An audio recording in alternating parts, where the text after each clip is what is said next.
Hello everyone. आज हम बात करेंगे एक बेहतरीन किताब सोफी का संसार। और आज हम इसका 21वां अध्याय करेंगे जिसका नाम है ह्यूम। देखते हैं लेखक के विचार। डेविड ह्यूम पर ध्यान एकाग्र करेंगे। वह एम्पिरिसिस्ट में सबसे महत्वपूर्ण रूप से अलग ही खड़ा है। इसलिए भी महत्वपूर्ण व्यक्ति है कि उसने महान दार्शनिक इमैनुअल कांट को दर्शन शास्त्र में उसके अपने दर्शन का मार्ग खोजने को प्रेरित किया। ह्यूम स्कॉटलैंड में एडिनबरा के पास रहकर बड़ा हुआ। उसका परिवार चाहता था वह कानून का व्यवसाय पकड़े, किंतु उसमें दर्शन शास्त्र और ज्ञान के अतिरिक्त से सब चीजों के लिए अदम्य प्रतिरोध था। वह प्रबोधन युग में महान फ्रेंच विचारक वॉल्टेयर और रूसो के समय में रह रहा था और उसने अपने जीवन के अंतिम समय में के समीप एडिनबरा में बस जाने से पहले यूरोप में दूर दूर तक यात्रा की थी। ह्यूम कहते हैं, मेरी दिलचस्पी वास्तविक दुनिया में है, जहाँ फूल हैं, जानवर हैं, बच्चे हैं जो पैदा होते हैं और बड़े होते हैं। आपके दार्शनिक हमेशा मनुष्य और मानवों की बात करते हैं और अब तक और मीमांसा मानव प्रकृति पर आ गई। ऐसा लगता है यह मानव अब अधेड़ उम्र का आदमी है। मेरा मतलब है जीवन गर्भावस्था और जन्म से शुरू होता है और मैंने अभी तक बच्चों के पोतड़ों की या उनके रोने की बात नहीं सुनी और प्रेम और मित्रता की तो कोई बात ही सामने नहीं आई। तुम बिल्कुल सही हो, निश्चय ही। वह सच में भिन्न ढंग से सोचने वाले इंसान थे। ह्यूम यह स्थापित करके चलता है कि मनुष्य के पास दो प्रकार की समझ या परख है, प्रभाव और विचारों की। यह प्रभाव से उनका अभिप्राय बाह्य सत्य के तुरंत संवेदन से है, विचारों से उनका अभिप्राय प्रभावों को पुनः याद करने से है। क्या आप मुझे इसका एक उदाहरण दे सकते हैं? यदि तुम गर्म चूल्हे पर समय को जला लो तो तुम्हें तुरंत प्रभाव होगा। बाद में तुम याद करोगी कि तुमने अपने को जला लिया था। उसी प्रभाव को जिस सीमा तक इसे याद कर लिया जाता है, ह्यूम विचार कहता है। अंतर यह है कि प्रभाव को याद करने या स्मृति की तुलना में प्रभाव अधिक सशक्त और अधिक जीवंत होता है। ह्यूम आगे चलकर इस बात पर जोर देता है कि प्रभाव और विचार सरल या जटिल हो सकते हैं। ह्यूम का मुद्दा यह है कि कभी-कभी हम जटिल विचार बना लेते हैं जिनके समरूप कोई वस्तु भौतिक जगत में नहीं होती। हम पहले ही देवदूतों की बात कर चुके हैं। इससे पहले हमने मगर हाथियों की बात की थी। एक अन्य उदाहरण पोगासस पंखों वाला घोड़ा है। इन सभी मामलों में हमें स्वीकार करना पड़ेगा कि मस्तिष्क ने आपसे आप काटने और चिपकाने कट एंड पेस्ट का अच्छा काम किया है। हर तत्व को एक बार इंद्रियानुभव किया गया और यह मस्तिष्क की नाट्यशाला में वास्तविक प्रभाव के रूप में प्रविष्ट हुआ। मस्तिष्क द्वारा कभी भी किसी चीज का आविष्कार नहीं किया जाता। मस्तिष्क चीजों को इकट्ठी कर लेता है और काल्पनिक झूठे विचार बना लेता है। एक अपरिवर्तनीय अहम का विचार रखने का भाव एक झूठी समझ है। अहम की समझ वास्तव में सरल प्रभावों की एक लंबी श्रृंखला है जिन्हें आपने एक साथ कभी अनुभव नहीं किया। यह भिन्न भिन्न समझों का एक संग्रह या पोटली है जो एक के बाद एक अल्पनीय तेजी से आती है और हर समय अस्थिर और गतिमान रहती है। जैसा ह्यूम ने व्यक्त किया, मस्तिष्क एक प्रकार की ऐसी नाट्यशाला है जहाँ कई परख अथवा बोध एक के बाद एक प्रकट होते रहते हैं, होते जाते हैं, दोबारा जाते हैं, लुढ़क जाते हैं, रिपट जाते हैं और अंतःस्थितियों भंगिमाओं में मिलते रहते हैं। ह्यूम ने बतलाया कि इन आती और जाती भावनाओं और बौद्धों के नीचे या पीछे व्यक्तिगत पहचान जैसी कोई चीज नहीं है। यह सिनेमा के स्क्रीन पर दिखती चलती छवियों जैसा है। वे इतनी तेजी से बदलती हैं कि हम यह नोट नहीं कर पाते कि फिल्म अलग-अलग अकेले चित्रों की बनी है।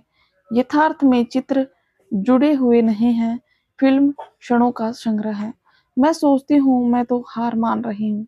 क्या इसका अर्थ यह हुआ कि तुमने अपरिवर्तनीय अहम रखने का विचार छोड़ दिया है? मेरा अनुमान कुछ ऐसा ही है।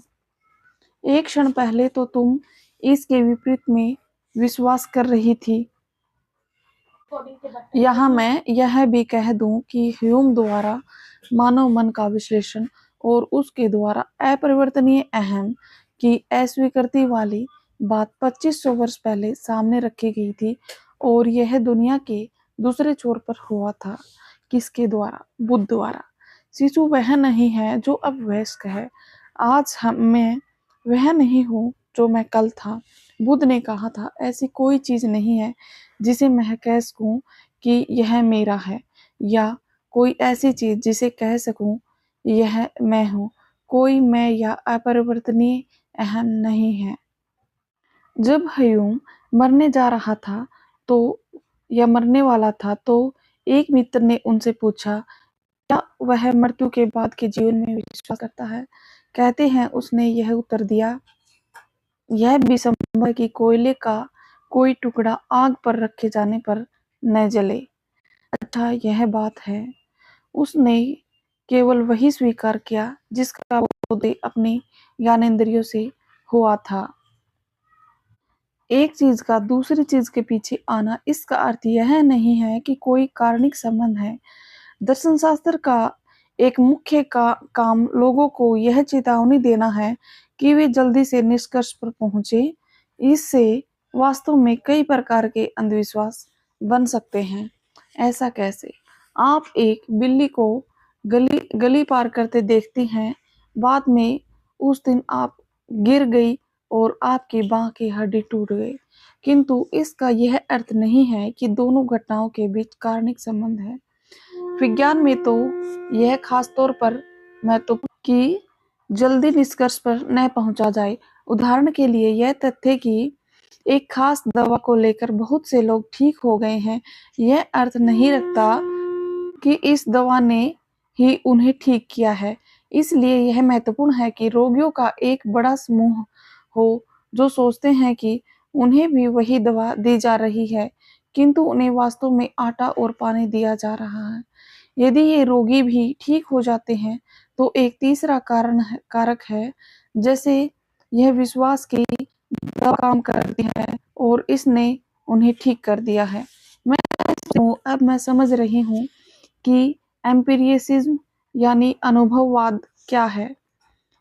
ह्यूम ने नैतिकता के क्षेत्र में भी तर्कवादी विचार का विरोध किया। तर्कवादियों ने सदैव यह माना कि सही और गलत में भेद करने की योग्यता मानव तर्क में अंतर्निहित है। हम सुकरात से लेकर लाक तक अनेक दार्शनिकों में इस तथाकथित प्राकृतिक अधिकार के विचार को देखते आए हैं। ये हमारी भावनाएं हैं। यदि आप किसी जरूरतमंद आदमी की सहायता का फैसला करते हैं तो आप ऐसा अपनी भावनाओं के कारण करते हैं, तर्क के कारण नहीं। तब क्या होगा? जब मैं सहायता करने की बात नहीं सोचती, यह भी भावनाओं का ही मामला होगा। जरूरत के समय भी सहायता करना न तो उचित है और न अनुचित, किंतु सहायता न करना दयाहीनता हो सकती है। कभी-कभी यह कहा जाता है कि यह कानून सीनेट के पास किया है, सीनेट ने पास किया है, इसलिए देश के सभी नागरिकों को उसका पालन करना चाहिए। किंतु कई बार ऐसा होता है कि इस प्रकार की प्री पार्टी का अनुसरण करना लोगों के अत्यंत गहरे विश्वासों के विपरीत होता है। हाँ, मैं यह समझती हूँ। अंततः हमने यह स्थापित कर दिया कि हम तर्क का उपयोग इस प्रकार के मापदंड के रूप में नहीं कर सकते कि हमें कैसा आचरण करना चाहिए। जिम्मेदार ढंग से काम करना तर्क को मजबूत करने का मामला न होकर दूसरों की भलाई के लिए अपनी भावनाओं को गहरा बनाने का विषय है। ह्यूम ने कहा था कि यदि मैं अपनी उंगली को खुजलाने के बजाय सारी दुनिया के विनाश को पसंद करूं तो यह तर्क के विपरीत नहीं है। यह तो रोंगटे खड़े करने वाला दावा है। यह तो शायद और भी ज्यादा रोंगटे खड़े करने वाला हो यदि तुम ताश के पत्ते फेंको। तुम जानती हो नाजियों ने लाखों यहूदी मार डाले। आप क्या कहेंगे? क्या नाजियों के तर्क में कुछ गलत था या उनके भावनात्मक जीवन में कुछ गलत था? निश्चित रूप से उनकी भावनाओं में कुछ गलत चीज थी। उनमें उनमें से अनेक विचार करने में बड़े स्पष्ट थे। अत्यधिक हृदयहीन फैसलों के पीछे बर्फानी ठंडी गणना का होना कोई असाधारण नहीं है। युद्ध के बाद कई नाजियों को दोषी करार दिया गया, किंतु उन्हें अनजरिबेनेबल होने का दोषी नहीं पाया गया। उन्हें भयंकर और निर्मम हत्यारे होने का दोषी पाया गया। ऐसा भी हो सकता है कि उन लोगों को उनके अपराधों के लिए बरी कर दिया जाए जिनकी बुद्धि स्थिर नहीं है या जो विक्षिप्त हैं। हम कह सकते हैं कि वे अपने कामों के लिए जिम्मेदार नहीं हैं, किंतु किसी भी ऐसे व्यक्ति को जुर्म से बरी नहीं किया गया जिनके भावनाहीन होकर यह अपराध किया है। मैं भी आशा करती हूँ ऐसा नहीं हुआ होगा, किंतु हमें बेहद बेहुदा उदाहरणों से चिपके नहीं रहना है। यदि एक बाढ़ की आपदा लाखों लोगों को बेघर कर देती है, तो हमारी भावनाएं ही उनकी सहायता का निर्णय करती हैं। यदि हम हृदयहीन हैं और सारे मामले को ठंडे तर्क पर छोड़ देते हैं, तो हम यह सोच सकते हैं कि इतनी अधिक जनसंख्या का दुख भोगती दुनिया में लाखों लोगों का मरना बिल्कुल ठीक है। आप ऐसा सोच भी सकते हैं, यह मुझे क्रोध से पागल बनाता है। और ध्यान दो, पागल होने वाला तुम्हारा तर्क नहीं है। ओके, मैं समझ गई। और यहाँ पे हमारा 21वां अध्याय खत्म होता है। और हमारे वीडियो में बने रहने के लिए बहुत बहुत धन्यवाद। Thank you so much.